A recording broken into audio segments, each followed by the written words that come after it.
네, 인사드리겠습니다. 글로벌 석세스 파트너 카페24의 주명규 팀장입니다. 반갑습니다. 빔이 아직 준비가 안 된 것 같은데요. 항상 패션 기업들을 만날 때면 제가 좀 흥분을 합니다. 왜 그러냐면 켜지기 전까지 잠깐 여담을 하면 제가 20년 전에 신모 통상에서 지땡 모땡 그 피팅 모델을 한 적이 있어요. 20년 전입니다. 그때는 몸무게가 이거보다 20kg 전이었고요. 근데 그때나 지금이나 아까 들어보니까 저도 패턴실에서 피팅을 했었고요. 디자이너들이 저한테 시침 놓다가 저를 찔린 적도 굉장히 많고요. 근데 그런 것이 20년 뒤에도 변하지가 않은 것 같아요. 저는 오늘 스마트 워크라고 하는 개념이 패션 기업들한테 어떻게 적용을 해야 되는지, 또 그러한 스마트 워크가 전 세계적으로 어떻게 나갈 수 있는지에 대한 설명을 드리도록 하겠습니다. 네, 또 여담을 하라고 하네요. 네. 그러면 제가 이런 말씀 한번 드려볼게요. 여기 계신 분들은 내 구매 패턴이 온라인의 비중이 큰가, 아니면 오프라인 비중이 큰가? 한번 마음속에 한번 생각해 보세요. 저희 와이프는 저하고 맨날 싸웁니다. 왜냐하면 항상 택배를 저한테 퇴근하면서 가지고 오라고 해요. 그러면 저는 택배를 들 때마다 옷인지 아니면 뭔지. 근데 가끔 가다는 폴리백으로 해서 의상들이 많이 왔었어요. 근데 어느 순간부터 이제 물도 시키고 뭐 식품도 시키고 이렇습니다. 저희 와이프도 그 오프라인에서 쇼핑을 하다가 최근에는 쇼핑할 시간이 없다고 온라인으로 쇼핑을 하면서 거의 70% 이상이 다 온라인 구매 패턴으로 바뀌었어요. 심지어는 그래서 제가 나도 그러면 캠핑 장비를 사야 돼 라고 해서 캠핑 장비를 사러 오프라인으로 갔습니다. 아주 유명한 다 가봤는데 비싸기도 하고, 여기서 핵심이 나옵니다. 제가 어떤 텐트를 봤더니 저희 와이프는 옆에서 검색을 하고 있어요. 즉 저는 쇼룸에 간 거고 와이프는 온라인에서 이거 100만 원이야. 제가 보는 가격은 120만 원. 갈등을 합니다. 어디서 사야지? 당연히 온라인에서 샀죠. 근데 여기서 또 재미있는 건 제 딸이 초등학교 입학을 할 때 스마트폰을 그래도 해줘야 된다라고 해서 입학 선물을 해줬더니 지금 이제 7월 달이었죠. 여름에 장난감 사진을 찍어서 저한테 보내줍니다. 아빠 이거 사줘. 온라인으로 본 상품들을 자기 친구들하고 소통을 하면서 저한테 얘기한 겁니다. 이미 여기 계신 분들은 온라인 시대에 살고 있지만 중요한 게 뭐냐면 내가 아니라는 거죠. 여기 계신 분들의 머리가 희끗희끗하신 분들 계시는데 그분들은 내가 온라인 구매를 안 하기 때문에 온라인은 먼 이야기입니다. 또 제가 패션 기업들을 만나면 거의 대부분의 의사결정권자들은 온라인을 해야 된다고는 생각을 하지만 내가 안 하니까 잘 보이지 않아요. 그거부터 좀 말씀을 드리고 싶고, 쇼핑의 본질과 업의 본질을 말씀드리도록 하겠습니다. 패션 기업, 오프라인 기업의 온라인 DNA 융합, 굉장히 어려운 얘기인 것 같아서요. 제가 우리나라 사람들이 좋아하는 빨간 펜을 한번 들고 체크 하면서 설명을 좀 드려보도록 하겠습니다. 우리나라 사람들 결말을 먼저 중요시 생각하다 보니까요. 시장은 스마트해진다라고 좀 봐주시면 될 것 같아요. 패션 기업들이 혁신이 필요한 시기라고 말을 하는데 우선 고객을 잘 모르십니다. 왜냐하면 아까 말씀드린 대로 공급자 중심의 생산, 기획, 유통, 재고떨이까지 다 공급자 중심 사고입니다. 그런데 보시면 2013년 1월 달에 돈을 제일 적게 버는 사람의 의류비 지출 전망이고요. 돈을 제일 많이 버는 소득 수준에 따라서 격차가 2014년도에는 좀 좁았어요. 즉 어떤 제품이든 돈이 있던 없던 옷을 구매했었습니다. 그런데 지금 2년 전, 작년 전에 이 격차가 2년 불과 엄청나게 벌어지기 시작했다는 겁니다. 여기에서 주는 시사점이 뭐냐면 이 저소득계층들의 패션 트렌드, 소매, 구매 욕구가 굉장히 합리적이고 개인화되어 있다는 겁니다. 즉 제가 등산을 가고 싶은데 저는 맞는 옷이 없어요. 그러면 어떻게 하죠? 검색을 합니다. 또 등산 제품을 사러 갔더니 비싸요. 그럼 어떻게 하죠? 검색을 합니다. 더 이상 쇼핑을 하지 않죠. 오프라인에서는 가도 없으니까요. 이런 사람들, 저소득계층들의 옷을 사는 패턴이 다르다 보니까 여기에 계신 패션 기업들이 거의 대부분은 요 중간에 계신 것 같아요. 왜냐하면 여기들은 거의 대부분 무슨 땡, 새땡 뭐 이런 브랜드들이 굉장히 많죠. 그런데 잘 보시면 차별화된 제품에 소비를 하거나 합리적 가격의 제품을 산다는 것이죠.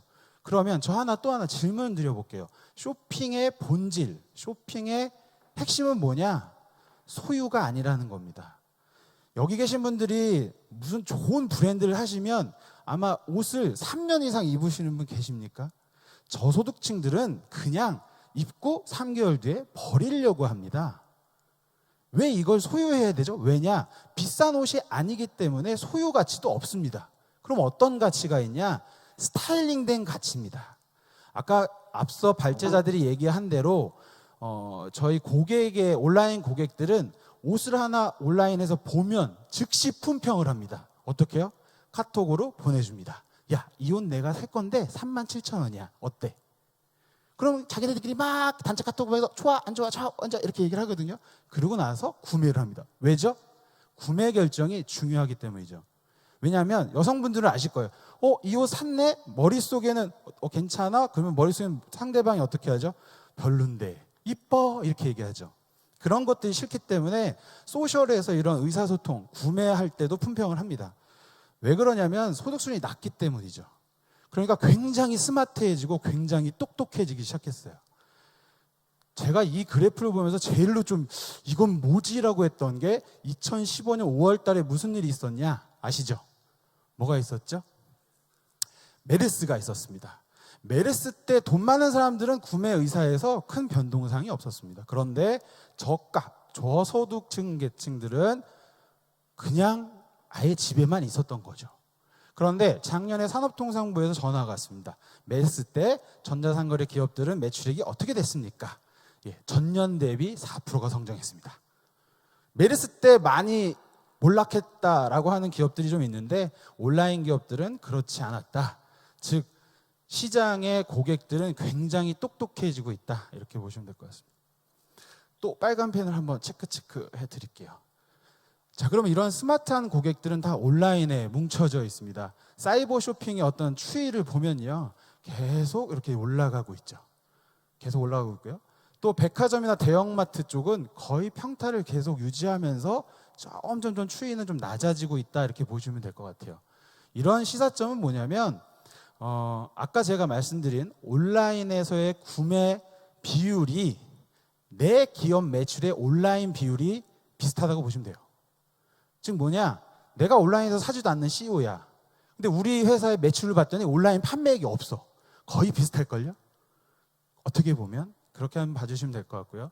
또 하나 이런 그 스마트한 고객들이 어떻게 보면 온라인을 왜 기대하는지에 대한 결과값인데요. 오프라인 영토는 계속 좁아지고 있다라고 볼 수 있어요. 왜냐하면 무점포가 거의 온라인이거든요. 굉장히 판매 지수가 높아지고 있다고 보실 수 있을 것 같고요. 대형이나 전문 소매점들은 계속 낮아지고 있습니다. 온라인 쪽들은 계속 성장 추세에 있어서 연간 평균 15.2%씩 성장을 하고 있습니다. 다 아는 내용이지만 리마인드 차원에서 계속 강조해 드리는 거예요. 또 하나 좀 설명을 드리면 자 빨간 체크부터 한번 보시면 돼요. 인쇄물하고는 좀 다를 수 있습니다. 어제 열띤 토론 끝에 또 수정을 했거든요. 전통적인 업무 패턴의 결말이 어떻게 되는지 한번 설명을 드려볼게요. 여기 계신 분들은 보통 그 브랜드를 만들어서 업무 추진이 거의 기획을 하시죠. SS 패션 어떻게 하고 뭐 FW는 어떻게 하고 저도 아까 이제 피팅 모델 잠깐 이제 말씀드렸잖아요. 항상 저는 여름에 겨울옷 입고 겨울에 여름옷 입고 그랬던 기억이 나요.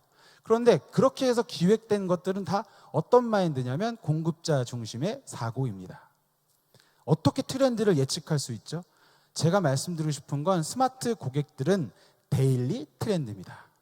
하루하루 트렌드가 바뀌어요. 자고 일어나면 바뀌고요. 또 이 트렌드의 가속도를 높여주는 것은 소통, 디바이스의 혁신이죠. SNS든 여러 가지 디바이스로 내 트렌드를 공유하면서 빨리 유행이 되고 빨리 꺼지고 이런 패턴들이 가다 보니까 기획이라는 자체가 솔직히 제가 봤을 때는 굉장히 무모하게 느껴지기도 합니다.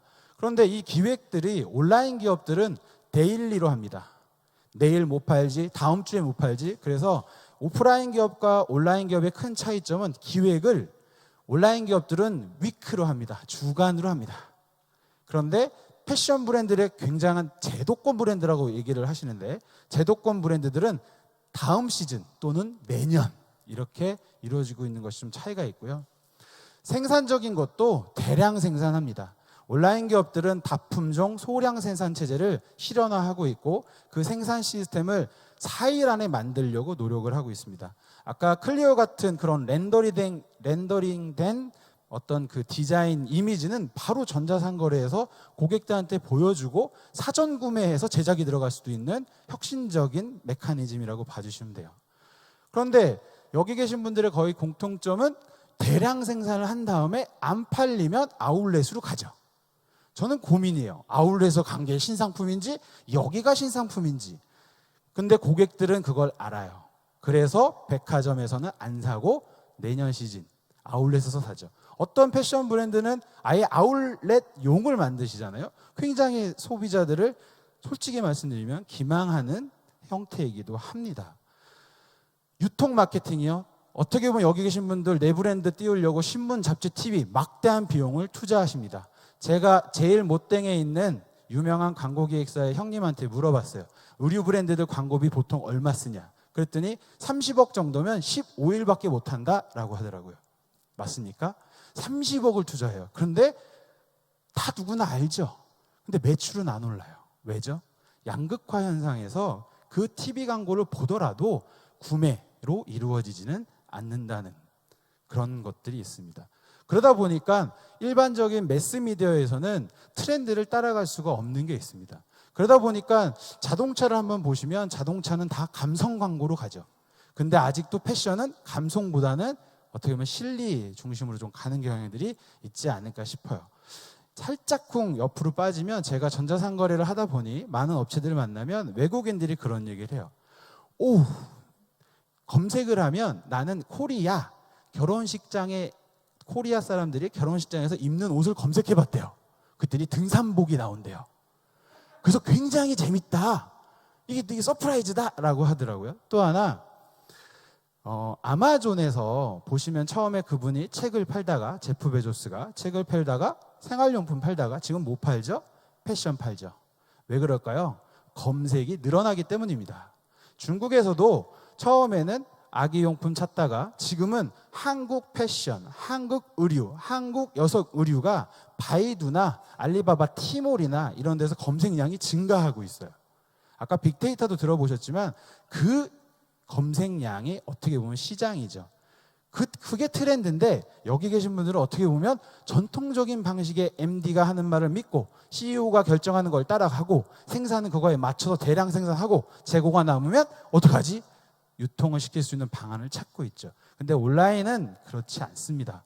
제가 지금 말씀드리는 게 다소 좀 불편하실 수도 있는데 양해를 좀 부탁드리고, 왜냐하면 제가 뭐라 블라블라 하는 것이 여기에서 그냥 선택이나 혁신 어떤 그 메시지만 좀 받아가셨으면 하는 마음에서 드리는 말씀입니다. 자, 그럼 스마트 워크라고 하는 개념이 어떻게 보면 온라인을 선택하는 그 자체가 시작일 수가 있는데요.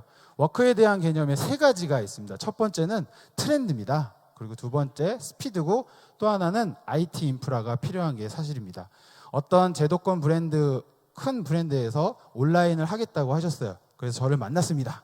그래서 중국에다가 어떻게 하겠다 막 얘기를 해요. 저희도 많이 도와드렸어요. 자문을 했고 이렇게 했습니다. 근데 결국엔 IT로 자기네들이 자회사가 IT 회사가 있으니 자기네들이 시스템을 다 개발하신 거예요. 그럼 뭐 얼마가 들어갔냐? 200억 정도가 들어갑니다. 그 시스템을 개발하려고. 근데 왜 개발하는지 모르겠어요. 저는 물이 목마르다고 해가지고 물을 만드는 격이다 라고 설명을 드렸는데 결국은 중국 시장에 들어가면서 지금은 안 하고 계십니다. 거기에 그때 의사결정권자 잘 계신지는 모르겠어요. 아무튼 제가 트렌드, 스피드, IT 인프라에 대해서 하나씩 그러면 짚어보도록 하겠습니다. 스마트한 기획을 지금부터 한번 해볼게요. 자, 온라인에 최적화된 SCM입니다. 공급망 관리죠. 서플라이 체인 매니지먼트인데 아까 말씀드린 다품종 소량 생산 체제를 갖추셔야 돼요. 왜냐하면 생산 라인을 어떻게 보면 내 공장에서 몇천 벌씩 만들어내던 걸 하나의 아이템 유닛에 500벌 정도 케이스로 만들 수 있는 다이어트가 필요합니다. 왜 그러냐면 전자상거래는 500벌 먼저 재고를 만약에 딱 해서 올려놓으면 반응이 나와요. 왜 그렇죠? 장바구니에 담긴 거 보면 알아요. 장바구니에 담겼는데 안 사. 그건 뭡니까? 가격이 문제입니다. 근데 산 사람이 또 장바구니에 담긴 다음에 몇 초 만에 샀는지, 몇 시에 샀는지, 언제 들어와서 바이드로 들어왔는지, 네이버로 들어왔는지, 구글로 들어왔는지를 다 알 수 있습니다. 즉, 이 500벌은 그 다음 어떻게 해야 돼요? 추가 생산 들어갑니다. 이런 SCM 공정을 갖고 있다고 보시면 되고요. 스피드한 공장은 어떻게 보면 온라인 기업들은 사흘 만에 만들어질 수 있는 시스템을 좋아합니다. 왜 그렇죠? 아까 말씀드렸잖아요. 주간 단위당 기획을 한다고요. 다음 주에 팔 롯, 다음 주에 팔 롯. 그래서 특정 브랜드들은 제가 어느 모 대학교의 법학과 학생을 멘토링을 한 적이 있어요. 법학 다니던 친구가 쇼핑몰을 하게 됐고요. 그 친구는 남성 브랜드 옷을 했습니다. 창업 비용은 한 200만 원 가지고 시작을 했고요. 동대문에서 샘플을 만들어다가 가공을 해서 데일리로 올렸어요. 하루하루 스타일 컷을 올렸습니다. 지금은 24억 하는 CEO가 됐습니다.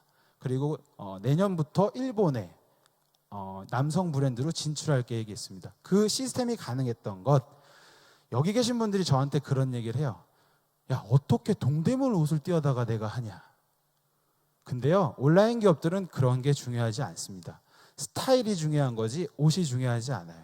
옷을 보시면 옷만 중요하신데 이따가도 말씀드리겠지만 스타일적인 구매에서 돈도 없는데 스타일이라도 멋지고 싶은 욕망을 채워주는 거죠. 그러면 보통 그 온라인에 성공한 기업들의 공통점은 한 50% 정도가 제조고요. 30% 정도가 국내 사입, 그리고 20%, 30% 정도가 해외에서 사입을 합니다. 해외에서 매입을 한다는 거죠. 그래서 그 옷을 적절하게 믹스해서 나만의 브랜딩으로 가져갑니다. 이 대표적인 사례는 중국에서 나옵니다. 중국의 한두이서라는 업체가 우리나라 동대문에서 전량 사입을 합니다. 전량 사입을 해서 중국에다 팝니다. 얼마 전에 중국 기업에 상장을 했죠. 근데 우리나라 기업들은 그 약간 보수적 의사결정 때문에 제작 시스템에 대해서 동대문도 있습니다만 퀄리티라는 어떤 문제로 또는 나의 브랜드, 아이덴티티라는 문제로 생산 시스템을 혁신을 못하고 있는 게 사실입니다. 결론적으로는 지금까지의 MD가 결정을 했고 생산은 이렇게 해야 되고 패턴은 이렇게 짜야 되고 이게 트렌드다라고 했던 느낌과 경험은 무너질 거라고 저는 좀 생각을 합니다. 또 하나의 중요한 게 쇼핑 컨텐츠에 대한 내용인데요. 그건 뒤에 가서 한번 말씀을 드려볼게요. 자, 쇼핑 컨텐츠입니다. 체크박스 이렇게 쫙 드리면 여기 있는 이미지와 여기 있는 이미지가 같은 옷입니다. 그렇죠? 보통의 전자상거래를 하겠다 그러면 이렇게 앞면, 뒷면, 옆면, 윗면, 밑면 이렇게 찍어서 보통 많이들 생각하시는데요. 이렇게 해서는 절대 온라인에서 구매력이 높아지지 않습니다. 자, 보시면 같은 옷을 이렇게 스트릿컷을 찍는다고 하는데요. 그죠? 어떤 게 구매력이 높냐면 이쪽의 구매력이 더 높죠. 그런데 여기 있는 옷만 사는 게 아니고요. 고객들은 여기 전체를 삽니다. 그래서 구매 단가가, 객단가가 올라가는 효과가 있고요. 또 하나, 이 옷을 보면서는 나를 대입을 하지 않지만 이 모습을 보면 여기다 나를 대입을 하는 거죠. 더 웃긴 건 우리나라 패션 기업들이 저는 굉장히 희망이 있다라고 생각을 합니다. 그 이유는 제 가설인데요. 유럽을 끼고 이태리가 성공을 했어요. 그렇죠? 그렇죠? 유럽을 끼고 그 반도 국가인 이탈리아가 패션의 메카가 됐습니다. 많은 계절을 겪고 지중해성 어쩌고 저쩌고 패션에서 성공할 수 있었던 지정학적 위치가 있는데 동쪽으로 살짝 오면 비슷한 나라가 있죠. 우리나라도 이렇게 장화 모양은 아니지만 호랑이 모양으로 되어 있고 그 옆에 누가 있습니까? 거대한 아시아라고 하는 시장이 있습니다. 제가 어떤 걸 말씀드리려고 하냐면 보통의 패션 브랜드들은 이 얘기를 하면 그럽니다. 나 카다로그 찍었어. 이렇게 얘기합니다. 우리도 카탈로그 찍고 있고 우리도 이런 거 엄청 많이 해. 근데 그걸 어떻게 하죠? 분기마다 하든가 시즌마다 하든가. 근데 데일리로 하고 있고, 또 하나 굉장히 재밌었던 것 중에 하나가 외국인 모델을 쓰시더라고요. 중국에다 수출하겠다고 하는데 외국인 모델을 씁니다. 맞지 않습니다. 동양적 사고, 아시아에 먹히려면 한국인이 가장 적합합니다. 피부톤도 비슷하고요, 체형도 비슷합니다. 근데 여기에 서양에는 맞지 않고, 이러한 감성적인 쇼핑 컨텐츠가 무한한 경쟁력이라고 좀 강조해 드릴게요. 자, 그러면 이러한 쇼핑 컨텐츠는 어떻게 보면 원소스 멀티 유즈가 가능합니다. 많은 분들이 야, 우리 기업에서 이런 거 못 찍어, 이런 거 못 해 라고 하세요. 제가 뒤에 가서 결론을 좀 말씀드릴게요. 못하는 게 아니고요, 무서워하시는 것 같아요. 왜 그러냐면 이렇게 해서 만들어진 쇼핑 컨텐츠가 내 사이트에서 이렇게 판매가 되고 있지 않습니까? 근데 이런 것들을 실시간 소통을 하려면 바로 SNS 채널에 바로 뿌려버려요. 그러면 바로 데이터가 쌓입니다. 이 옷이 어떠냐 저떠냐, 나도 필요하네, 어이구 사고 싶은데 가격이 비싸, 엄청나게 많은 데이터들이 쌓이거든요.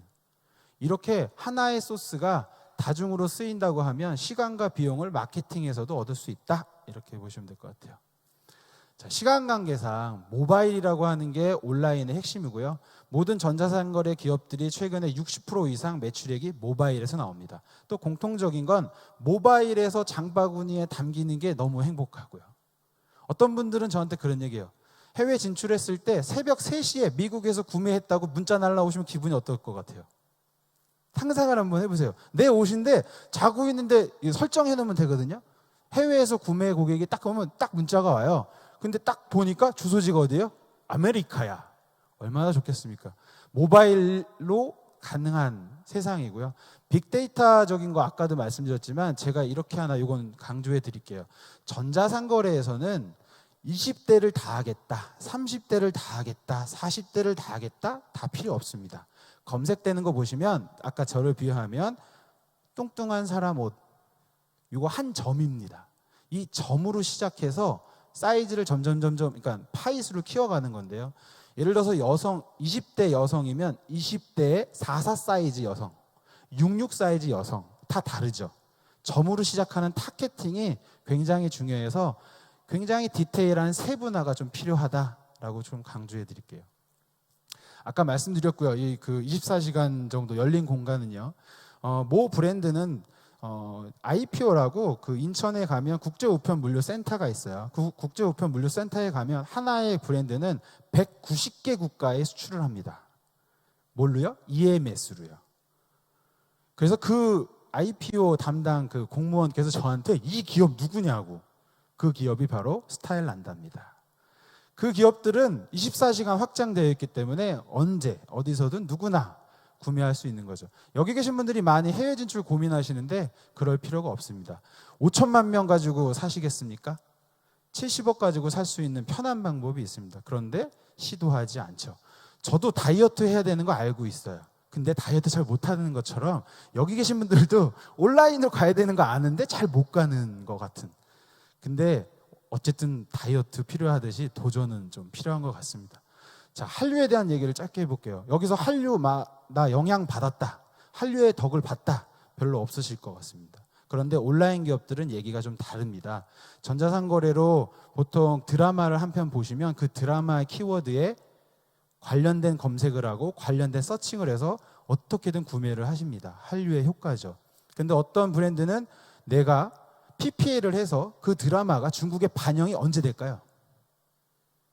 뭐 우리나라에서 오픈하면 개봉을 했어요. 아니면 그 드라마 상영을 했어요. 바로 상영하는 거 봤어요? 최근에 벌어진 그 뭐 태양 어쩌고 저쩌고 하는 거는 바로 상영이 됐지만 보통 2년 뒤에 판권이 넘어간 다음입니다. 그런데 2년 뒤에 중국에서 방영이 돼서 서칭했더니 그 브랜드가 있어요, 없어요? 없습니다. 한국에서 와서 살 수가 없죠. 근데 온라인에서 있다고 하면 얘기가 좀 달라질 것 같습니다. 글로벌 점유율을 높일 수 있는 방법이 국문 사이트를 영어, 중국어, 일본어로 3개국어만 번역해서 만들어놔도 해외 고객들은 여러분들을 찾을 수 있을 것 같고요. 또 하나, 아까도 말씀 많이 나오셨지만 SPA 브랜드, 뭐 유니클로, 뭐 많은 브랜드들이 있는데 제가 첫 장표 보여드렸죠.